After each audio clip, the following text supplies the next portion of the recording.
saya Yusika Ira Prasasti, perwakilan dari kelas PS1B. Kali ini saya akan menampilkan monolog tentang diriku. Bagaimana?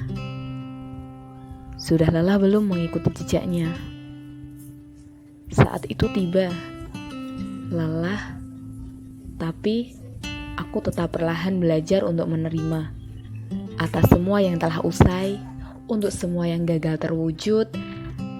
Hati pasti akan kuat pada waktunya, karena terkadang kita hanya butuh terbiasa untuk menerima pahit-pahit yang berkali.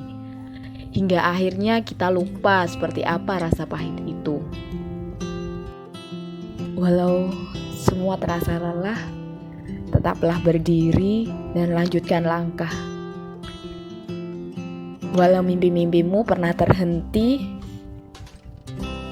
dan hancur terpecah belah.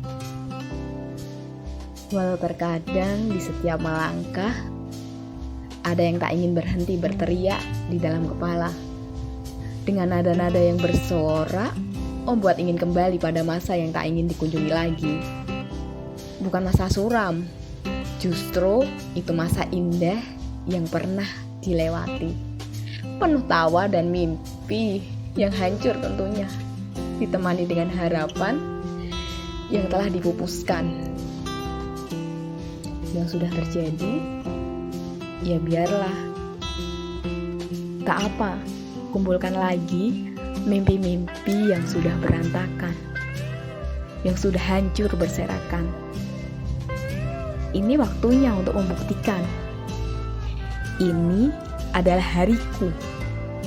Ini adalah pilihanku. Tak akan lagi yang akan merebutnya.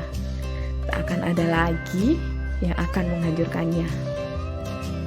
Mungkin di pemberhentian selanjutnya ada hal-hal baru yang akan datang dan menunggu dengan berbagai kejutan, meski terkadang hanya sebuah pengalih perhatian.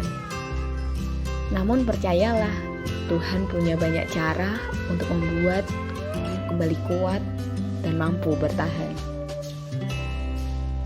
Jika nanti ada yang meluluhkan mimpi-mimpi itu lagi, tak usah takut, hadapi saja. Inilah kejutannya. Iya, ini kejutannya.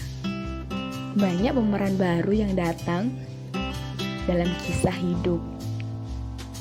Namanya, jalani saja meski titik menghampiri. Semua masih belum berhenti. Selalu ada pertemuan baru, selalu ada pengganti yang baru untuk mengisi dan memperbaiki kegagalan dalam kisah yang lalu yang tertulis dalam takdir. Meski trauma itu tak pernah terusir.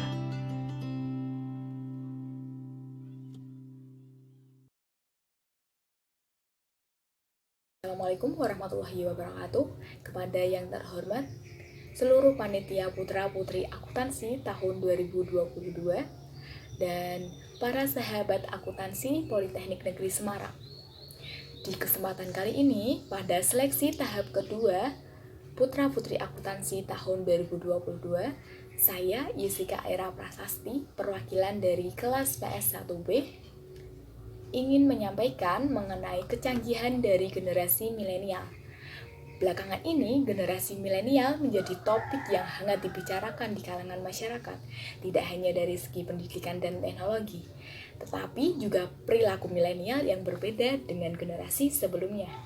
Milenial atau yang sering disebut dengan generasi Y adalah sekelompok orang yang terlahir setelah generasi X.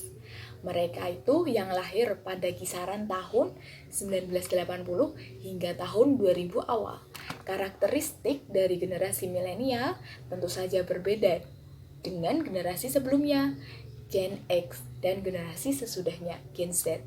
Sikap dan karakteristik milenial bisa dilihat dari tingkat kecenderungan membaca secara konvensional yang menurun dari generasi sebelumnya, Gen X, yang kemudian beralih ke platform digital sebagai sumber bacaannya. Jadi sekarang milenial kebanyakan menjauhi buku sebagai tempat bacaannya dan berpindah ke sosial media atau platform digital lainnya. Selain itu, generasi ini juga lebih memilih ponsel dibanding dengan televisi. Tren ini juga terlihat di kalangan mahasiswa milenial. Sosial media, contohnya, menjadi pusat informasi dan komunikasi yang sangat kuat, mendukung aktivitas kuliah dan kehidupan sehari-hari seorang milenial. Generasi milenial juga memiliki karakter yang lebih kreatif, inovatif, dan informatif, tentunya dari generasi sebelumnya.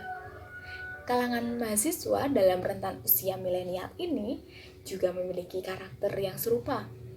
Dengan cara belajar yang lebih kreatif, inovatif, dan informatif dibutuhkan untuk menjawab kebutuhan banyak dari karakter milenial. Aktivitas kerja pun dan kegiatannya juga memiliki ciri yang serupa. Generasi milenial yang tumbuh dan berkembang bersama kemajuan ilmu, pengetahuan, dan teknologi tidak sepenuhnya berdampak baik di kehidupan. Semakin kesini, seiring perkembangan masa, banyak generasi yang mengesampingkan akhlak dan adab ataupun sopan santun. Bisa dikatakan tata krama dari generasi milenial tidak sebaik dengan generasi sebelumnya, Gen X, karena lebih terbuka dan mengikuti arus perkembangan ilmu pengetahuan teknologi.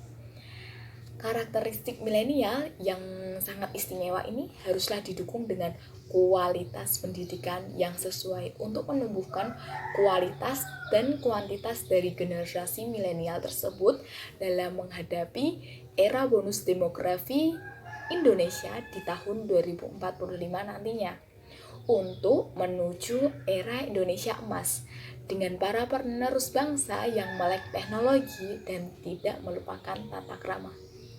Sekian dari saya. Wassalamualaikum warahmatullahi wabarakatuh.